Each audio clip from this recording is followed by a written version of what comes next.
With New York's consistently shrinking prison population, Democratic state policymakers have been closing more and more correctional facilities, which creates the question of what to do with these vacant properties. And that question is even more complicated for the former prisons located on protected state lands in upstate New York, where redevelopment is heavily restricted.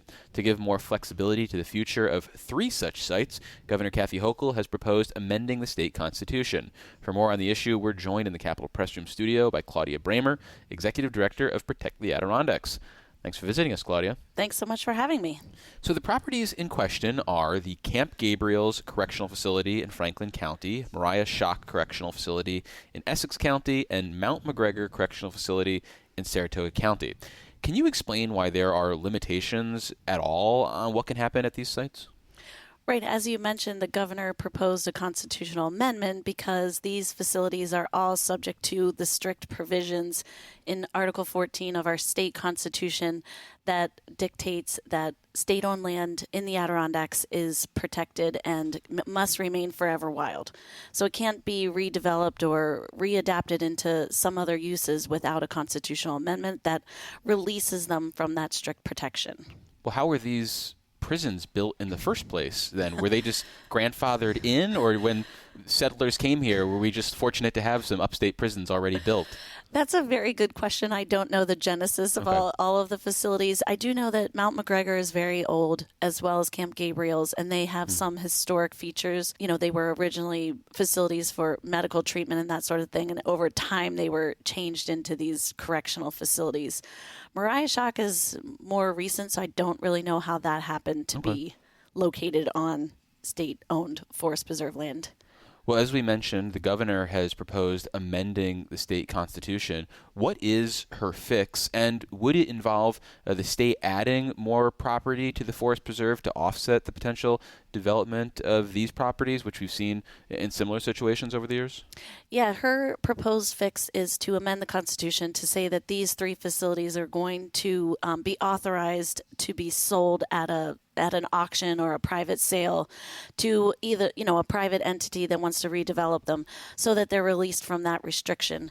And there is a provision in her proposal that requires compensation lands, we call them, or exchange lands, so that the state will be required to add 1,500 acres of new forest preserve land. We are advocating for that to be 2,500 acres. Hopefully the legislature will add that in when they go to propose this resolution to change the Constitution. And how did you come up with your number as opposed to the governor's number?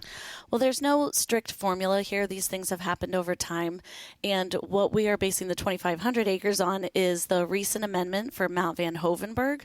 If voters remember, that was the amendment last year that allowed the state to use some of that facility. It will remain state-owned, but it's going to be allowed to be used for the biathlon stadium and other trails and amenities there. And that required 2,500 acres of new lands to be added to the forest preserve. Here, we're losing potentially a couple hundred acres out of the forest preserve. So we're asking for at least 2,500 acres to kind of parallel what happened with Mount Van Hoevenberg. Why shouldn't it just be a 1-to-1 trade-off?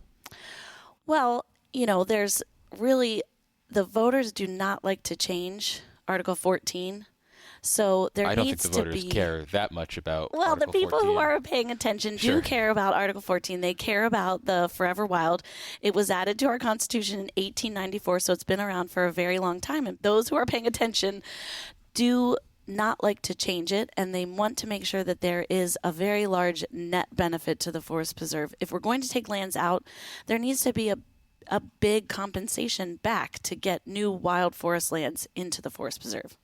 So it can't be a 1-for-1, or people are going to say, why are we doing this? Well, I would argue that if you don't do this, the status quo is just having some prisons decaying, and a 1-to-1 trade would be better off than the status quo. The status quo has been, that the facilities are sitting there unused and they are rotting into the ground. But people should consider that usually what happens when there are structures on the forest preserve that are not supposed to be there, DEC will come in and remove them, tear them down, or even burn them. Nature doesn't heal itself? It's not going to heal itself, and definitely not in this scenario. Mount McGregor has giant stone structures. The buildings are like fortresses. They're not going to go away on their own, and it would take a lot of state money to somehow tear them down. Well, let's talk about the potential redevelopment. The governor has hinted, or at least alluded to the idea that these could be developed for housing, and clearly the Adirondacks have a real shortage of housing, and because of those restrictions on development, there are some issues with building new housing. Maybe there's new housing, maybe there's not. Are you agnostic about what happens at these sites? Do you have a preference on what becomes with this land? Well, we really think there should be a benefit, a public benefit to the redevelopment. So something like housing would certainly be a public benefit because, as you said, there's a shortage there. But there could be other uses, maybe small businesses or places where not for profits can have office space, that sort of thing, like a maker space. So I think we're not set on exactly what happens in the future, but keep in mind that those facilities that are inside the Adirondack Park are subject to Adirondack Park Agency review for any redevelopment. So we think that's a sufficient backstop for a review of future development. Well, when we think about that idea of a public benefit, is there reason to believe that these sites can be developed in an economically advantageous way that will still have a public benefit? Or if we want to ensure that there is a public benefit, is the state government or local governments, are they going to have to basically subsidize something that has a public benefit? Well, Mount McGregor is in Saratoga County, which has a lot of economic activity. So we think there's a real potential there for a private developer to come in and say they can pour enough resources in and get out on the back end a return on their investment. But there are some challenges in developing that site. I've seen the logistics around that, like the roadway into that property. It's challenging. Yes, it is challenging. And maybe you're right. Maybe local governments will have to help. Ideally, the state would help as well, since that is state-owned land currently. If you think about Camp Gabriel's, it's in the Tri-Lakes area, Saranac Lake, Tupper Lake. That is a pretty thriving community, so there's a potential there for an economic development opportunity for a private entity. But again, it's hard to look at that from a hypothetical standpoint when it's still subject to the strict provisions of Article 14. No one's going to spend a lot of time figuring out if this can be doable if they know they can't actually even buy the land. So these properties that we're talking about are not the only ones that house either closed prisons or prisons that may be closed in the future and are on forest preserve property. So why are we only talking about these three? Why aren't we doing a more expansive amendment?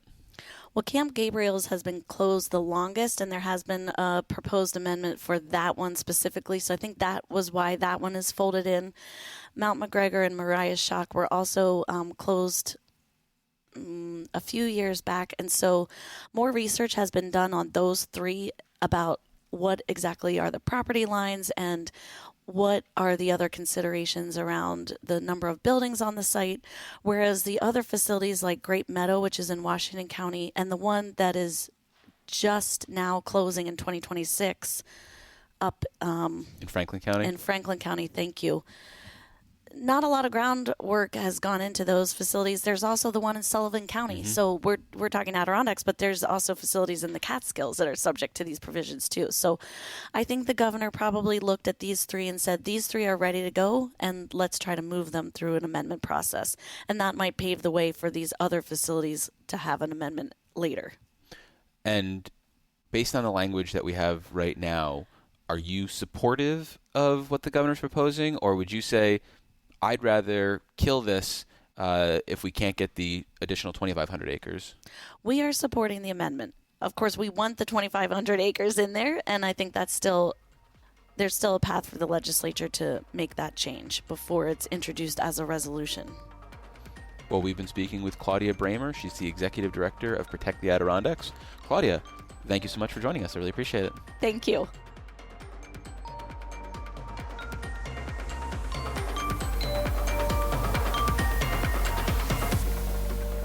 Support for the Capitol Press Room is provided by New York State United Teachers, a statewide union of nearly 700,000 professionals in education and healthcare.